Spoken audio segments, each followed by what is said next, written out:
was a good win. A guy showed a lot of toughness. You know, it's been a really crazy weekend. Just really stressed our bullpen to the limits. And so I'm just proud of the kids for finding a way to come back today. You know, we talked about having to show the toughness, and again, obviously, I don't have an update, but in the second inning we get a gut punch again, and that really challenged our toughness. And so, just proud of the kids to fight and compete. You know, we could have, oh my gosh, here we go again, or that kind of, man, now what are we going to do? You know, those attitudes. So, and we did. We just kept showing up. Jeffrey Pena provides all the offense. Just having a hell of a season so far, and just, you know, the one guy really that just competes up there and just gives you good at bats, and just tries to put the ball in play when he has to, takes what the game gives him, and obviously a big leader on our team. And then huge job by Will Saxon. I mean, Vespi comes in there, does a good job. You know, one pitch, the guy got him, but then Will just comes in and just obviously just really starting to figure it out, hopefully he can take this outing and just kind of run with it. But really proud of him. You know, I know he hasn't pitched the way he wanted to, and for him to come out today in a big situation with a lot on the line, and you know, a lot of pressure on him to handle it and be able to do what he did, you know, really saved us the game. So, you know, a good win. You know, we needed it. We showed a lot of toughness today. We talked about that yesterday. So I'm proud of the kids for showing it. And you said you don't have an update on Hunter. He just didn't feel himself after the second inning. Just didn't feel right. So just felt like, you know, got to play cautious.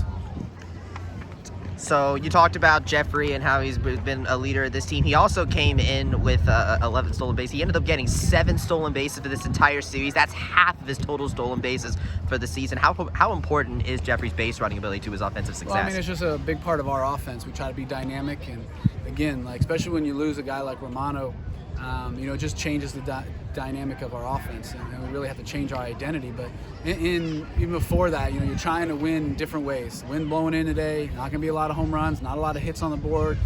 Both sides pitch really well. You got to find a way to put pressure on guys and score runs. And you know, I don't even remember how the leadoff guy gets on. We try to sack bunt over. We put pressure on them. They can't handle it. And then we sack bunt the guy. Huge hit by Jeffrey. And then he steals second, steals third, and they make an error, and we score 3 runs. And so you got to be able to do it a different way. So it's always been a big part of our offense. Obviously, guys like Trent and Noah.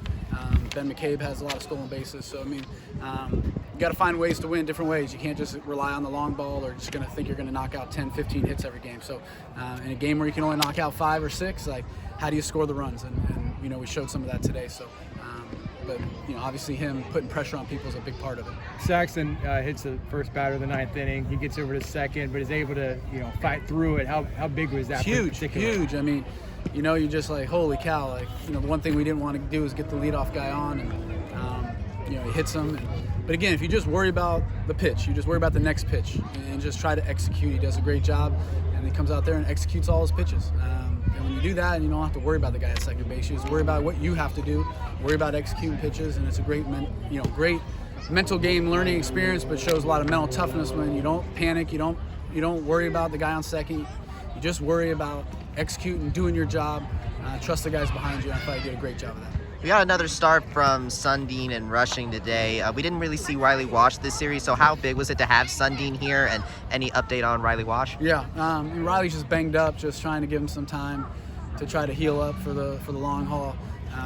And a huge, I mean, Andrew just obviously hasn't got a lot of time, and we're thrown into the fire this weekend, and I thought he did a tremendous job. Be able to handle the catching, and Will's not easy to catch, and I thought he did a great job for 4 innings. But all the last 2 games, obviously don't want to stress guys, like having playing a doubleheader for the most part yesterday. Throw him in there, and he gets some hits and catches really well, and give him another opportunity today against a left-hander, and he does it again. Has some quality at bats, catches phenomenally well. So proud of him as a young guy that hasn't got a lot of time up to this point, that, you know, has really come. If you had told me that he'd be, and not that he'd be starting because of all the things that have happened, but just the fact that how far he's come from the fall. If you had told me at the end of the fall that he's going to be catching great, I would have laughed at you. So just to see his growth from November until today has been really fun to watch. So proud of him. You guys go on the road now for a 2-game set at FSU Tuesday, Wednesday. Just talk about that challenge you're facing the Seminoles. Yeah, I mean, obviously a huge challenge. Obviously a really good team that does a lot of different things. They're really good on the mound. They got a ton of good arms, and obviously ranked. And going to be a big challenge. Huge atmosphere, regional type atmosphere. So those are the types of things you want to play in the end of the year. Let's go measure ourselves in that type of atmosphere. Obviously we got to play against a top-ranked team like Ole Miss at home. Now we get to go and do something like that on the road and really get that kind of road experience with that kind of quality team and the crowd. So it'll be a good challenge for us, but a good learning experience. And, as we move forward and try to get to the end of the year where we want to be. You talked about how the bullpen really was stretched to its limits in this series. So unless the starters are able to be fresh enough to go, what are you going to have to do with them in order to keep them fresh, or what do you think that you want to see from them for this FSU series? I have no idea. I'm just going to try to get to bed and get some sleep. So we'll figure it all out the way we go. We're going to have to probably see how the next couple days go and figure out how to get to next Sunday. So. Is FSU, are they coming here next year? Is that you like to do this 2-game series? So it'll be Orlando next year. Gotcha. Okay. Thanks. Appreciate it. Appreciate y'all being here.